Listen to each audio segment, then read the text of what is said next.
The name is consistency சவால் இருக்கு. உங்களை அன்புடன் வரவேற்கின்றேன். வாங்க நேற்று அவசரமா விட்ட கையை தொடருவோம். நேற்று வீடியோ லேட்டா தான் வந்தது, செம்ம பசி, அதனால எடிட் பண்ணி அப்லோட் பண்ணிட்டு சாப்பிட்டுட்டு இருந்தேன். அந்த ஒரு வீடியோ மட்டும் 5 GB, அதனால அப்லோட் ஆகிறதுக்கே 10 நிமிஷத்துக்கு மேல ஆயிருச்சு. இருந்தாலும் பரவாயில்லன்னு உட்காந்து சாப்பிட்டுட்டு அதுக்கப்புறம் மிசிறி காலி ஆயிருச்சு. ஸோ அடுத்த பேக்கெட்டை பிரிச்சு சாப்பிட்டேன். இன்னைக்கு ரொம்ப டயர்டா இருந்துன்னு சொல்லி ஆப்பிள் சாப்பிட்டு கிளம்பினேன். வீட்டுல இருந்து கிளம்பி 8:10 ஆயிருச்சு. ரொம்ப லேட் இன்னைக்கு. போற வழியில பனானா சாப்பிட்டு போலான்னு பார்த்தேன், கடை இல்லனாலும் பரவாயில்லன்னு சொல்லி ஜிம்முக்கு போயிட்டேன். அங்க போயிட்டு புல் டே. ஸோ ஃபர்ஸ்ட் புல்அப்ஸ்ல ஆரம்பிச்சேன் 2 செட்டு. அதை முடிச்ச கையோட செஸ்ட் சப்போர்ட்டட் ரோஸ், அதுவும் 2 செட் தான் போட்டேன். மீதி மசில்ஸை கம்பேர் பண்ணும்போது இப்போதைக்கு சைஸ் அண்ட் டெஃபினிஷன் லேட்ஸ்ல கொஞ்சம் நல்லா இருக்கு. அதனால நான் ரொம்ப ட்ரெயின் பண்ணல. நெக்ஸ்ட் பைசெப்ஸ்க்கு போயிட்டேன். ஃபர்ஸ்ட் வேரியேஷனா ஸ்டாண்டிங் பைசெப்கள் 4 செட்ஸ் போட்டேன். முதல் 3 செட்டுமே சூப்பரா போன மாதிரி இருந்தது. அதனால 4th செட்டுக்கு பம்ப் செக் பண்ணலாம் அப்படின்னு சொல்லி கம்மியான வெயிட்ஸ்ல ஃபாஸ்டா பெர்ஃபார்ம் பண்ணேன். சூப்பராவே இருந்தது. பம்ப் செக் பண்ணலாம்னு சொல்லி பார்த்தேன். எனக்கு முன்னாடி இருக்க கண்ணாடியோட பின்னாடி இருக்க கண்ணாடியில தான் என் கண்ணு போச்சு. பிகாஸ் பேக் மசில்ஸ் கொஞ்சம் நல்லா இருந்த மாதிரி ஒரு ஃபீலிங். அந்த ஹாப்பி ஃபீலிங்கோட ஃபினிஷர் ஒர்க் அவுட்டா சின்அப்ஸ் போட போயிட்டேன். அதை முடிச்சதுக்கு அப்புறம் ஒருத்தர் வர கேட்கிறாரு, உங்களை பார்த்தாலே எங்கேயாச்சும் கேமரா வச்சிருப்பீங்களான்னு பயமா இருக்கு, பார்த்து வர வேண்டியதா இருக்கு அப்படின்னு சொல்லி நானும்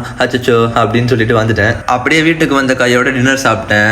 2 முட்டை தான் இருந்தது. போகும்போது பனானா இல்ல, வரும்போது முட்டை இல்ல. என்னடா பண்றதுன்னு சொல்லி மகேஷ் பாபு ஃபேன் பாய்டான்னு சொல்லி பாலை குடிச்சு தூங்கிட்டேன். நேற்று சொன்ன மாதிரி இன்னைக்கும் வேலை இருக்கு. ஸோ மார்னிங் எழுந்து ஹைட்ரேஷன்லாம் முடிச்சு வீட்டுல இருந்து ஒரு 5:50 போல கிளம்புனேன். போற வழியில நிறைய பேர் மேரத்தான் விட்டு இருந்தாங்க. எங்க ஜிம்ல சொல்லியிருந்தாங்க இன்னைக்கு மேரத்தான் இருக்குன்னு. எனக்கு அதான் ஞாபகம் வந்தது. ஷிஃப்ட் முடிஞ்சு ஈவினிங் பிரெட் டேட்ஸ் இருந்தது. நேற்று தானே பிரெட் எடுத்து அப்படின்னு சொல்லி டேட்ஸ் தூக்கிட்டு கிளம்பிட்டேன். வர வழியில ஒரு 3-4 ஸ்பாட்ல நின்று, எதுக்கு நின்று எனக்கே தெரியல. ஃபர்ஸ்ட் ஒரு டீ கடை, அதுக்கப்புறம் இந்த ஷோரூம், அதுக்கப்புறம் புழல் லேக்கு. அப்படியே வர வழியில பார்த்தா இங்க இல்ல, நிறைய இடத்துல இந்த மாதிரி பார்த்தேன். ரப்பீஸா இருக்கட்டும் இல்ல தாரா இருக்கட்டும். எலெக்ஷன் வர போகுது இல்லையா, அதான் பரபரப்பா போகுது. அப்படியே பால் சிக்கன் எல்லாத்தையும் வாங்கிட்டு வீட்டுக்கு வந்து சேர்ந்துட்டேன். வந்து வாய்ஸ் ஓவர் கொடுத்து இப்போ எடிட் பண்ணி அப்லோட் பண்ணிடுவேன். இன்னைக்கு ஜிம்முக்கு போக மாட்டேன், பிகாஸ் ஒரு ரெஸ்ட் டே. ஆனா டயட் மிஸ் பண்ண மாட்டேன். இன்னைக்கு கதை முடிஞ்சது. மிச்ச கதையை நாளைக்கு பார்ப்போம்.